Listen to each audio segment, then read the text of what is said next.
नमस्कार, news nation digital के हमारे इस खास एपिसोड खबरें दुनिया की में आपका स्वागत है। मैं हूं सुमित कुमार दुबे।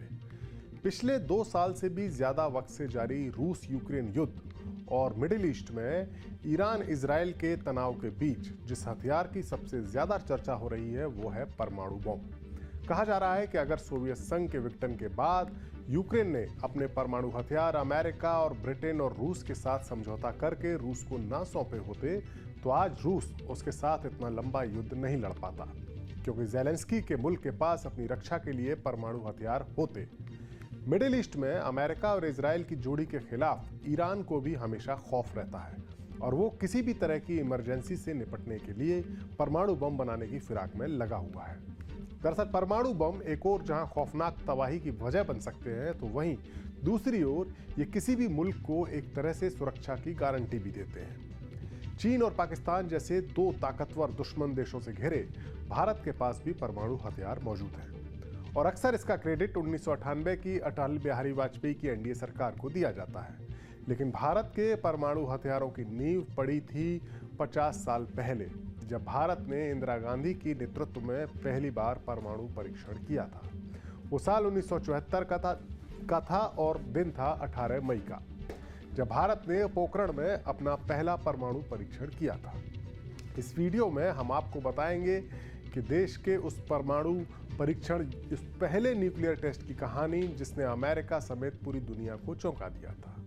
दरअसल 1945 में जब दूसरे वर्ल्ड वॉर का अंतिम वक्त चल रहा था, उस दौरान अमेरिका ने जापान के हिरोशिमा और नागासाकी शहरों पर न्यूक्लियर बम गिराकर एक ऐसे विध्वंसक हथियार को दुनिया के सामने रखा था जिसके विनाश से बचना नामुमकिन है।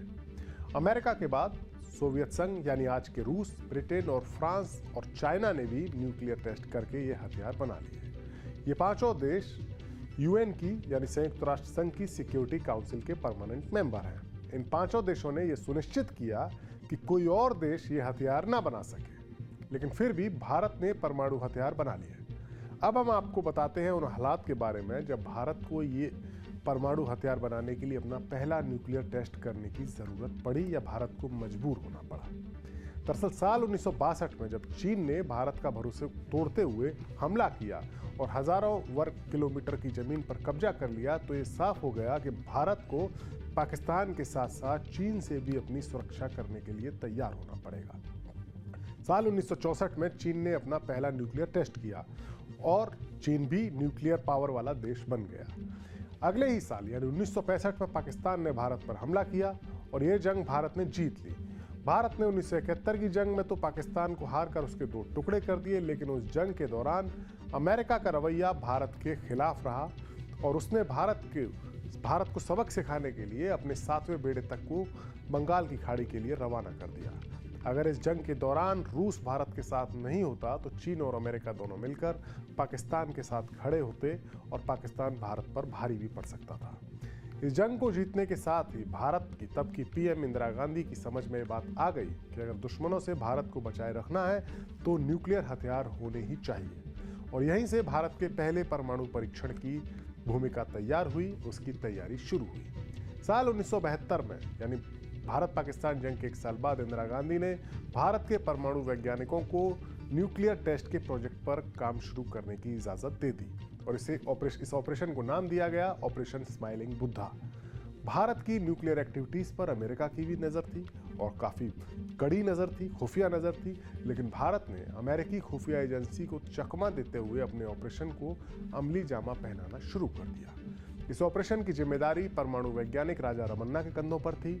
उन्होंने अपनी किताब में लिखा है, उनकी किताब का नाम है ईयर्स ऑफ पिलग्रिज्म, उसमें उन्होंने इस टेस्ट के बारे में जानकारी देते हुए लिखा है कि इस पूरे ऑपरेशन के बारे में पीएम, उस वक्त की पीएम इंदिरा गांधी के अलावा उनके मुख्य सचिव पीएन हक्सर, पीएन धर, वैज्ञानिक सलाहकार डॉक्टर नाग चौधरी और एटॉमिक एनर्जी कमीशन के चेयरमैन एचएन सेठना को ही इसकी जानकारी थी और इसके अलावा खुद राजा रमन्ना को भी इसकी जानकारी थी।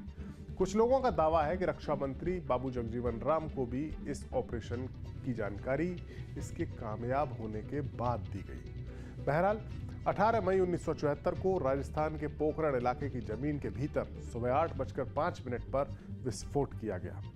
ये परमाणु बम 1400 किलोग्राम का था और इससे 10 किलोमीटर के दायरे की तक की धरती हिल गई थी। इस कामयाबी के बाद राजा रमन्ना ने फोन से इंदिरा गांधी को सूचना दी और कोडवर्ड था बुद्धा इज स्माइलिंग। इस कामयाबी के लिए 75 वैज्ञानिकों और इंजीनियरों की टीम ने 1967 से लेकर 1974 तक यानी 7 साल जमकर मेहनत की थी। इस सफल टेस्ट के बाद इंदिरा गांधी उस जगह पर भी गई जहां ये टेस्ट किया गया था और उन्होंने वहां जाकर इस विस्फोट का या इस परीक्षण का मुआयना किया और उस गड्ढे को भी देखा जहां पर विस्फोट किया गया था। उस वक्त अमेरिका वियतनाम युद्ध में उलझा हुआ था और भारत की इस कामयाबी से वो बुरी तरह तिलमिला गया। अमेरिका और उसके साथी देशों ने भारत पर कई पाबंदियां भी लगाई, कई तरह की मदद को रोका भी, लेकिन भारत अब आगे बढ़ चुका था। भारत अब दुनिया में ऐसा छठा देश बन चुका था जिसने न्यूक्लियर टेस्ट किया था। इस परीक्षण के 24 साल बाद 1998 में उसी जगह यानी उसी पोखरण रेंज पर एक बार फिर से भारत ने 5 परमाणु परीक्षण किए और इस बात का ऐलान कर दिया कि भारत अब न्यूक्लियर ताकत वाला देश बन गया है। हमारा ये वीडियो आपको कैसा लगा कमेंट सेक्शन में जाकर अपनी राय हमें जरूर दें। नमस्कार।